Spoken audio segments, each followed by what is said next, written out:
I'm Tony Ruiz of Gold Derby, here with Justin Halpern and Patrick Schumacker, the executive producers of Abbott Elementary, which has scored very big in its first season at the Emmys. And I'll let either one of you take this first question. You know, it's so rare, obviously, for a news show to hit like Abbott has, and increasingly rarer that a broadcast show has done this at the Emmys. So how are you guys reacting to that kind of acceptance, and what do you think the key is? Why do you think it's hit the way it has? Yeah, I mean, I'd love to say I know why, but mostly what Pat and I have made has failed. So, I just think it's one of those things where, it's a show that connects to a lot of people. It's really accessible. And, for Quinta, it was like, and when we talked to her about the show and we were all kind of, in the pitch phase, it was like, let's make it funny first. Let's keep it really grounded. And, let's make sure that people give a shit about what happens to these characters, and that let the humor come from that. And I know that sounds kind of like a simple, like cliche thing, but we've tried to do that a few times and failed. And it's because it takes a certain alchemy that, is really difficult to kind of come together. There's a lot of luck involved. Yeah. I mean, I think Quinta always kind of designed it as a broadcast show, or at least that's where she wanted to take it. She felt really passionate about that. I mean, obviously there's obvious sort of inspiration with shows like The Office, right? Just in the format alone. And that kind of in concert with her sort of secondhand experience of the public school system, specifically in Philadelphia, because of her mother, who was an educator in the Philly public school system for 40 plus years. It just felt like this is a show that the whole family can watch. I have a 6-year-old, and I was shocked at the amount of details and that she clocked and what she invested in. Like at the end of the Ava episode with the school board in season 1, my daughter was like, is Ava going to lose her job? And I was like, oh my God, I can't believe that you're invested in that. So, I think from ages, 6 to 99 or whatever, I think after 99, you can't actually see far enough to watch the show. But for in that, it's a show that's kind of like four quadrants. And that was something that we always set out to do. And I mean, it's been really gratifying. I mean, there's already been sort of like think pieces written on how this is like a resurgence of broadcast television, and that, you're hearing from, like, anecdotally from writer friends that the networks are asking for like the next Abbott Elementary, which is, it's very gratifying. And I don't really know how to process it yet. But it's been an incredible experience, and it's the opportunity to make a lot of television. We just found out that we're going to get to do 22 of these this season, and luckily we found out early, so we can plan very far ahead. It's not like we write 13 of these things and then get down to the wire, and then and now we want 9 more, and we're like, uh-oh. What do? We now, the uh-oh is a very, very small uh-oh, because we can see very far into the future. Well, and I'm actually curious about that because, with this kind of success and not just the acclaim and the viewership and the Emmy nominations, does that make approaching a second season, whatever size, does it make it that much more daunting? No, I think it was kind of like one of those things where the show is sort of built to, there are some shows, like a show I love, right? Like The Boys, I think is a fantastic show. And that show is sort of built to kind of like outdo itself each season. And the conflicts are so heightened and intense. And I think like one of the things I love about Abbott is like, it's kind of built to be like, I describe it as built to be your roommate. It's like, you want your roommate to be like kind of cool and like somebody you can hang out with, and it doesn't necessarily need to be intense ever. And so it's like, we're not like chewing through plot. Like it's not, it's not a really like heavily serialized show. So for us, it was like, yeah, we want to keep the quality of the first season going, but like, we also want to like build on everything we've done with the characters and And I also think like Quinta has such kind of like a strong vision for she's like such a TV nerd. She's watched everything. She'll like be like, oh, in season 6 of Family Matters. I'm like, season 6 of fucking Family Matters. What are you talking about? Who got to season 6 of that show? The actors didn't watch season 6 of that. But she's just watched everything. So she has like these like larger ideas in her head, right? And then we talk them through with her, and we're like, all right, this is kind of how we could potentially lay this out over the course of a season or a course of a series. So it didn't feel daunting. It just felt like, oh wow, people like this, and we can keep doing it. Yeah, I was actually kind of interested in that concept of, Quinta being not just the star, but also kind of the creator and, the writer and executive producer, and you guys acting as the showrunner. So what is the dynamic? How do you all three work together? Yeah, well, I mean, at the end of the day, the buck stops with Quinta, and I think Justin and I look at ourselves as, facilitators, and, we have been sort of, we've been through this, for, I don't know, what is it now, Justin? We've been working in television for like about 13 years. We've been on plenty of shows and plenty of like one and done shows. And so I think we are well schooled in the pitfalls and what not to do. And so I think that's where we bring a lot of value and just, experience and just, story breaking and that sort of stuff, like we sort of helped her formulate the pitch. It's like she had all of it there. It was just like, okay, we're going to show you how to sort of, shape all of this amazing sort of information and these amazing characters and this amazing narrative into like a really streamlined pitch that everybody's going to love. And with the pilot, it's like, she wrote that pilot, but we sat there, we helped her kind of break out the bigger beats of the story. And then she went off and wrote an amazing first draft and came back. We gave notes and, she went back and she's a very, very fast writer. I mean, she's like a quick study. And as Justin said, she has this like encyclopedic knowledge of television, especially broadcast. And so it's like, it's all second nature to her, but yeah, basically like we are this sort of like three-headed monster. And Justin focuses a ton of his time in like the writer's room. Before we get into production, that's where I'm at all the time as well. And Quinta, we started our writer's room very early for season 2 in April so that we could have Quinta as long as humanly possible before we started shooting, because once we start shooting, she's obviously number one on the call sheet. She's in, more than half of the scenes in every episode. And so it becomes increasingly difficult to get time with her because she's being pulled every which way. And then once we go into production, I spend a really large amount of time on set, working with our producing director, Randall Einhorn, working with Quinta on set, the rest of the cast, dealing with post and that sort of thing. So I become kind of like a floater once we, go into production. So we kind of have it down with, we're sort of a three-headed monster, like I said, with all these moving parts, but it's worked pretty fluidly so far. Do you like that? What was the name of that three-headed monster in Godzilla? Was it Ghidorah or something like that? Yes, you're right. Yeah, I was going to say Cerberus, the hound that guards the gates of hell. Good pull, Pat. Broadcast television, gates of hell, kind of the same thing. We're all going to get matching tattoos. I love that.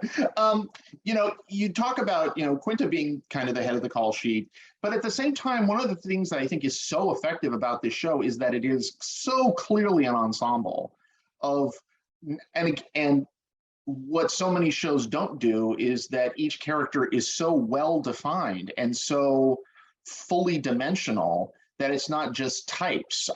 There are beats, there are things for each of these characters. Was that something that came from Quinta, or did that evolve throughout the season? I think it started with Quinta for sure. Like, I think she had a really good handle on who all these people were because they were all based on real people from her mom's life, like people Quinta knew. And then sort of like Pat and I's philosophy that Quinta also shares is, as we build the first season, our feeling is kind of like in every episode, I want to learn something a little bit new about every single one of these characters. And we're just like layering it on as we keep going. It doesn't have to be a giant thing, you know, there doesn't even have to be some giant reveal at each episode. It just has to be something a little bit new that we didn't know last episode that we're now learning in this episode. And so we kind of started with this really good base, and then we kind of just try to build on it every episode. Yeah, how important is the casting in that process, and what was that process like? I mean, it's everything. Casting is everything. It's like, well, the example I always use is like Breaking Bad, like all-time great show. Like, what if you replaced Walter White and that was Mario Lopez? You'd be like, maybe the show's not so good. So Very different show. very different show. I also can't imagine him with the shaved head. Yeah. No, he looked good though. Yeah. But Saved by I the mean, meth. Pat, go ahead. I know you. No, I was just gonna say, like, the experience of doing the first season of Abbott was a strange one for us because of how quickly things gelled, and how relatively, TV is hard. I would say that's a fair thing to say, but relative to everything else we have ever worked on, it came together so easily. And in that, it's especially, I think, pertains to casting the show, because without a doubt, everyone that landed in the cast, all of our series regulars and Mr. Johnson, who is now a series regular, like, they were our number one choices. There was never even like a conversation, with the network about who was right for this. And I think the exemplar of that, and this is true for all of them, but I remember Janelle James coming in and reading for Ava, and Justin and I were, Quinta knew who she was. Justin and I were kind of unfamiliar. We knew that she had done some writing on like Black Monday. She was on the staff of that. She was a stand-up. I had never seen her act before. And she walked in and it was like, well, that's Ava. Like, so then immediately, producer brain kicks in and you're like, okay, how are we going to convince the studio and the network to cast this person when, we could easily be told, we want you to go out to like offer only actors for this role. And I think, part of it is just a credit to Quinta's crystal clear vision of this world and these characters, and, really wanting it to feel like a documentary. So maybe not everybody that we're going to cast is going to be the most like name brand actor. Obviously Cheryl is a very known quantity, Lisa as well, Tyler, but with Janelle, it was like, oh, we're gonna have to sell this. And then like everybody saw it and they were like, she's just so freaking good. Like, she just is that character, which is like, Janelle has said to me before, she's like, I don't know how you guys write this stuff because this is just me. I was like, well, I don't know how I should take that, but I guess it's flattering. But yeah, the whole process with casting was really it just came together so organically and so easily, and then it ended up extending to that first season. I feel like those sort of world building of the show we started with such a crystallized vision from Quinta that it was just kind of, relatively speaking, again, easy to pull off. So I wanted to ask about just a couple of things, just as a fan of the show, that just make me laugh whenever I think about it, about where these ideas come from. Like, for example, Gregory not liking pizza. Well, that comes from there's a writer in our writers room, Brian Rubenstein, and we were like choosing lunch one day, and I was like, Brian, what's your favorite type of food? And he was like, oh, just whatever.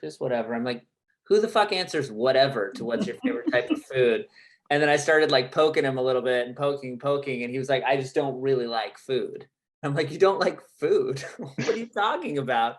And it was just such a like weird thing that I had never seen before. And we had always we always wanted Gregory to not be like Jim from The Office. Like we wanted this guy to be like a bit of a odd guy. The more you the more you peel back the layers, the sort of like weirder this guy is, kind of thing. And so that was one of the writers in the room. And the funniest thing is we pitch it to the network, And the network's like, somebody who doesn't like food, that's just such an unlikable person. Are you guys sure? And like Brian's sitting there on the call, listening to them talk about how much of a freak he is every single time we do a notes call. It still makes me laugh every single time, just watching Tyler try to eat that pizza and looking at it and, you know, coming up with the fake pizza, the Baltimore style pizza. Yeah. Yes. You could have picked any, but there's just something inherently funny about a Baltimore style pizza. Yes, the one city that does not have a type of pizza. Has there been, what has been like the big reaction in terms of like from educators? You know, I'm an educator in my normal job. I'm just curious as to what that has been like.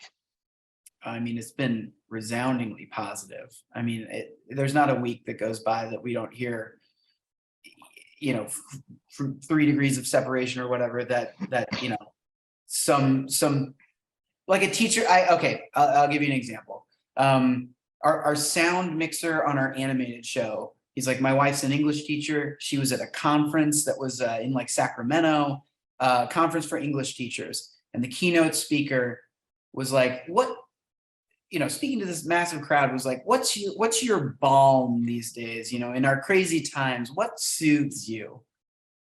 I'll tell you mine, Abbott Elementary, and the whole place erupted. And it's like to know that, you know, we are allowing, you know, teachers to be seen a little bit more, you know, just to get their actual sort of struggles on a day-to-day basis out there in front of people, and to, you know, just to present them as human beings. Like, we all know teachers are human beings, but like to get into those like nitty-gritty. Not everybody knows that. Okay. And I think that's part of the thing, though. I think that's part of it, is that like not everybody sees teachers as human beings. And I think that part of that is like, teachers felt very seen by the show. You know, it's like we weren't painting them as these like, you know, sort of infallible martyrs. We were treating them like real people who are trying their best to do really hard work for very little pay. And it's like, I think that teachers were just like, oh, thanks for treating us like real human beings. Yeah. And that's been the best. I mean, that's been the best part of this whole show, is like hearing from teachers, because we all have teachers in our lives, you know, like, and just like hearing from them say that they feel like we got it right. I mean, that's the best part of it. I mean, ultimately we're all just making a TV show, but it's like, it's nice when it like touches somebody who is doing really great work. Yeah. And I think early on, you know, we tried, once we knew we were getting picked up, especially like before the room started, Justin, Quinta, and I, you know, tried to sort of gather as many people in and around education as we could to just, you know, just talk to people and get sort of, you know, oral histories of like their careers. And we talked to, you know, teachers, but we also talked to principals. We also talked to, at one point, we talked to like the chief operating officer of a public school district. You know, just to, and that conversation actually begat the episode with Ava having to present to the board, because we were unaware of kind of how that worked. And we were like, oh, well, we'll just do kind of a, you know, Mr. Smith Goes to Washington type thing, like with Ava, and like, that's perfect. That's going to be our penultimate episode. And we like knew going into the season that like, that's going to be our penultimate episode. So, you know, and it's been kind of an ongoing education for us as well. Like this season, we've had the chance to talk to more educators, but also some people who deal with charter schools, to kind of hear about that side of things, because moving forward, we might be doing a little bit of stuff with charter schools. I don't want to get into spoilers or anything like that, but that there's sort of a presence there, and that's been a real learning experience. And the hope is that, you know, because we want this verisimilitude to continue on, that as we continue to produce the show, we're just going to constantly be having these conversations with new educators. Just, you know, whether it's, you know, as the seed of an idea for a story, or just to get the tone of them talking about their jobs is really important. So yeah, that's been a real gift to be able to throw ourselves into that research. Well, let me just close by saying that as an English teacher, the fact that you use verisimilitude makes me very happy. Everybody go to goldderby.com, make your predictions for the Emmys, and stay tuned for interviews with more nominees in the coming weeks. Patrick Schumacker and Justin Halpern of Abbott Elementary, a great pleasure. Thank you so much. Thank you, Tony. Thank you. Thanks for having us.